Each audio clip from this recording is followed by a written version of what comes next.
There are a lot of things that I hate in Overwatch. I'm a very hateful person.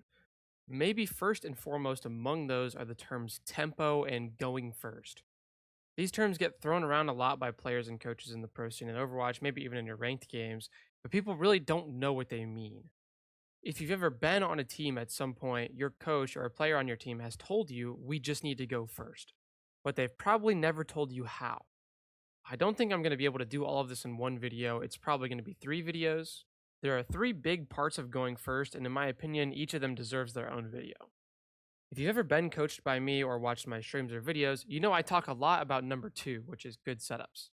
I have 2 entire videos on what good setups look like and why it's so difficult to play against good setups. What I haven't gone over yet is what kind of things go into getting a good setup. Watching the recent OWCS matches this weekend, there's night and day differences between how all of these teams do step 1. Site maxing. Now, if you've been around Overwatch, you might hear people use the term scouting, and you might think, isn't that the same thing? The reason I'm not using the word scouting specifically is because to me, scouting is looking for a specific person. While it's kind of a nitpicky difference, site maxing is just everybody seeing as much as possible. The winning team, GEEKAY Esports, is one of the best examples of site maxing I've ever seen in the sport. So what exactly is site maxing? The idea is pretty simple. Everybody on my team should see as much as possible. While it doesn't sound that complicated, it's more difficult to do in practice. Obviously, I could sit in front of everybody if I'm lethal, for example, and just see everything. Also, obviously, though, you can't play here because you'll just die. So what sets GEEKAY apart from the rest of the other teams? There's 2 examples we'll look at. And the first one, GEEKAY is defending Circuit's second point. Nightmare's retaking here across the corner. If you look at what everybody can see on the screen right now, it's pretty obvious that almost everyone on GEEKAY has incredible vision. But this isn't actually the difference maker. The difference maker is what happened before this. Here, GEEKAY is winning the previous fight. Let's play it out.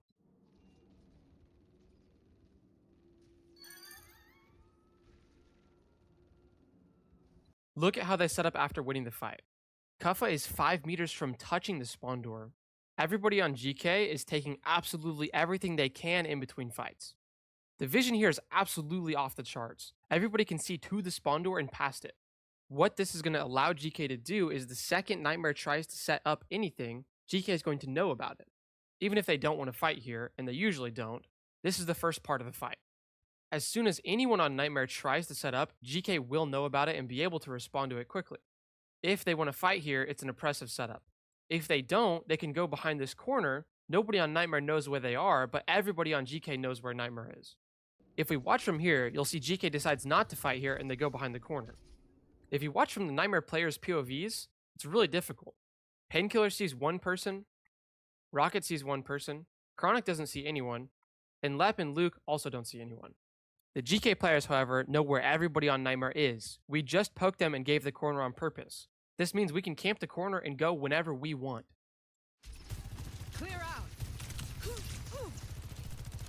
This ends now. This is an easy slam dunk overclock for lethal here.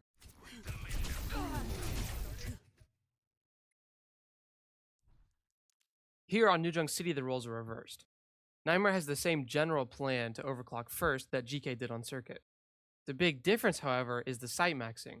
If you look at the way Nightmare sets up in between these fights, it becomes obvious how different it is from what GEEKAY is doing. Let's watch him set up.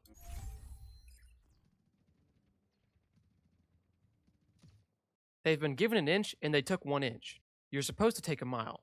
We need to start in a position where we can see them before they get to set up at all. And if we decide we don't want to fight there, then we can back up to the real position we're going to fight from. Here, all the Nightmare players start in the position they want to fight from. This means GEEKAY gets the chance to outplay them. If we quickly flip through all the Nightmare players' POVs, it becomes super obvious.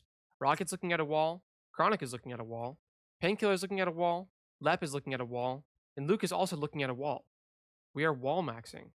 Unfortunately, that means we miss the timing for the overclock, and they're able to force out Rocket hard before anybody does anything. This is the difference maker between going first and dying. Another difficult example comes from SSG.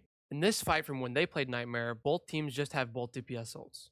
If you watch the way the SSG sets themselves up to see things in this fight, you'll notice that they effectively see nothing. The important things I need to see to not let the enemy team set up first is I need to know who is going here and I need to know who is turning this corner. I can't let the Genji or the Sojourn get here to ult, and I can't let the Sojourn get here to ult. I absolutely, definitely cannot let either enemy DPS get here to ult or the game is over. So what kind of positioning would I like from everyone? Well, we're coming back from spawn, but if we have time, I want to see here, I want to see here, and I want to see here. Let's take a look at what SSG actually ends up seeing.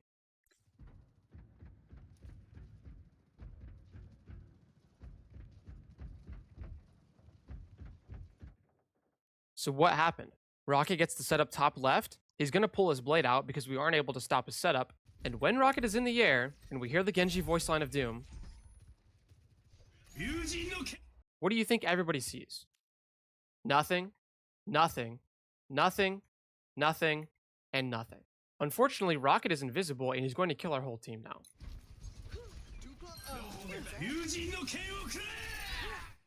If we want one more good example, we have to go back to GK. Here we want to fight around the middle of Runasapi.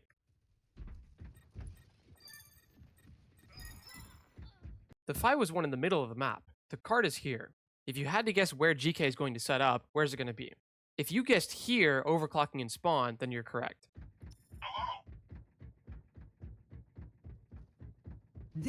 Lethal quickly sets up so he can see everybody on Liquid before anybody is able to set up. Lethal has visual control of the entire walk-up. An overclock here is probably not going to get many kills, but it's going to allow GK to constantly stay in control of the setup. Liquid is forced to hide and they want to re-engage afterwards. However, because of the way GK played this early fight and the early overclock, look at what everybody on Liquid can see. Tree sees a bit, Zera sees nothing, Infected sees one person, RuPaul sees nothing, and Vega sees nothing. If you've watched my video about getting off the corner, you know what's about to happen here.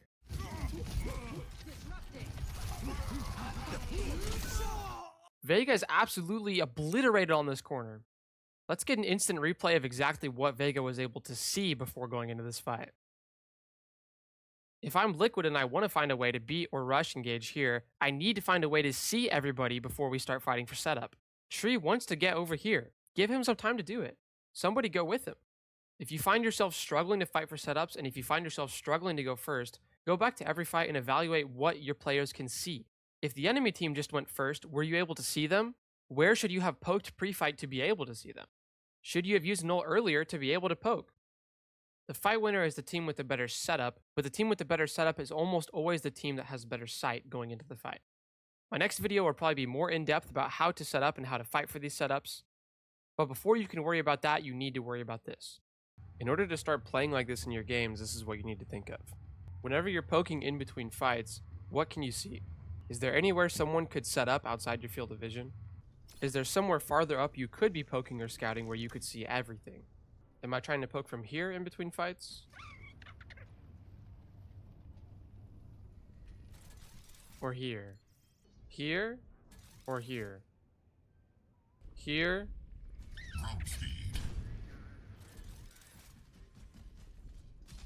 Or here? It's important to make sure you don't fight too hard without a good reason during this phase and back up to your real spot before you get forced out.